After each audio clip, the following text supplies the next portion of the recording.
Ayun, good morning sa inyo mga kaahon. So for today's ride ay dito tayo sa C6. Yun, shout out sa mga naglilinis dito sa bike lane, yung mga tupad natin.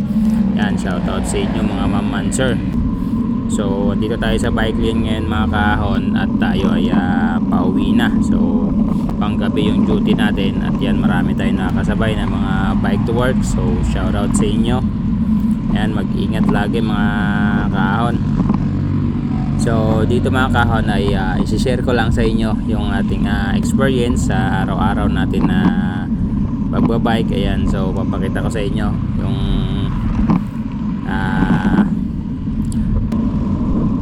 eksena dito sa kalsada sa tuwing tayo ay nagbabike.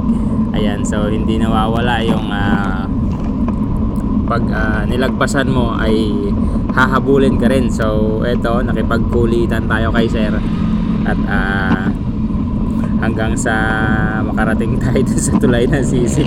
So ayan, nililingon niya pa ako, pero hindi yan yung makakasabay natin, yung nasa unahan niya.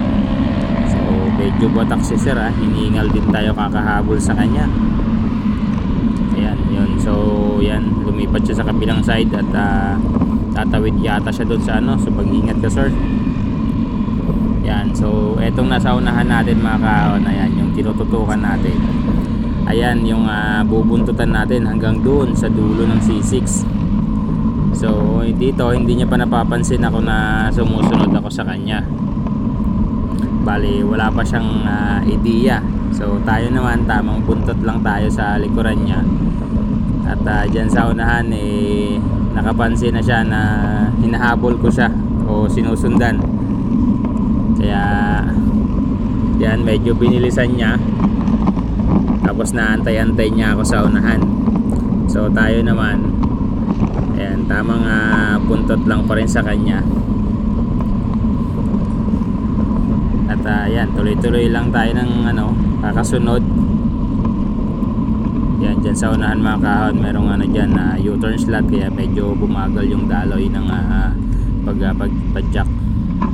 So yan, tamang singit-singit lang sa gilid. So lumabas nga pala ako dyan mga kahon, nasa bike lane ako kanina. Lumabas ako kasi yung bike lane dyan sa tapat niyan maraming mga harang, hindi pa natatapos yung ginagawang tubo ng Manila Water. Kaya ayan, hirap din na umano sa bike lane ng dire-diretso.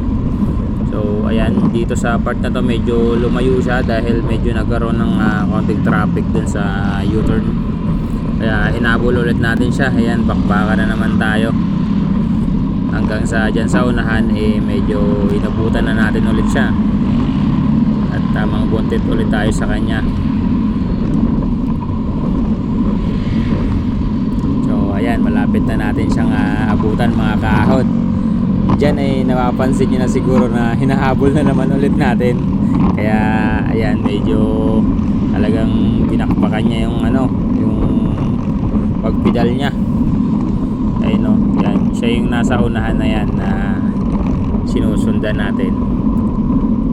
So minsan naantay-antay niya rin ako talagang nagpapahabol din siguro si sir.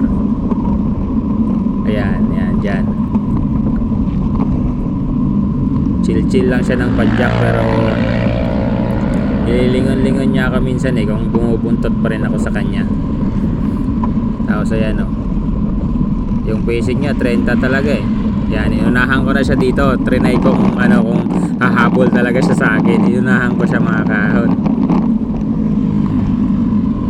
Yan, hanggang dyan sa unahan. Yan, maya lalabas siya dyan sa bandang kaliwa natin. Umabol siya sa akin umabol.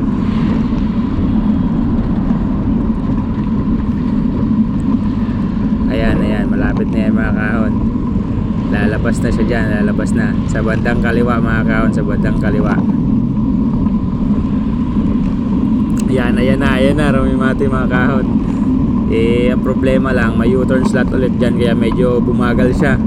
Ayan, so dito sa part na to, sinabayan ko lang siya, naantay ko lang din na kakausapin niya ako mga kahon. Lagi ko to nakakasabay si sir Madalas ko nakakasabay to pag pang umaga, pauwi ako. Madalas ko nakakasabayan. Talagang pag bumadyak yan, talaga grabe ang tibay niya eh.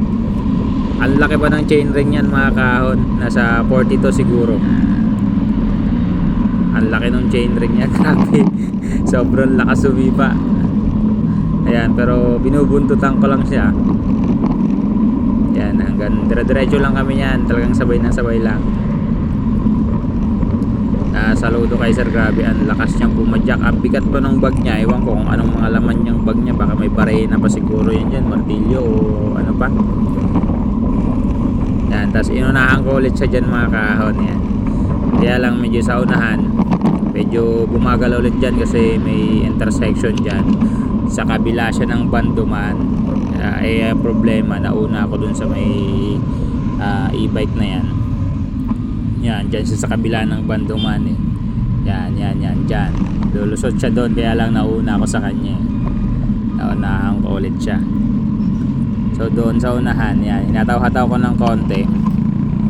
Tunay ko kung hahabol ulit siya sa akin. At yun, sumusunod pa rin siya. Sumusunod mga kahon.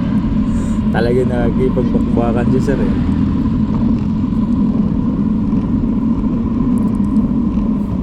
Ayan, dyan, medyo inataw-hataw ko dyan mga kahon. Tapos bigla yan siyang susulpot ulit dyan sa may kaliwang side.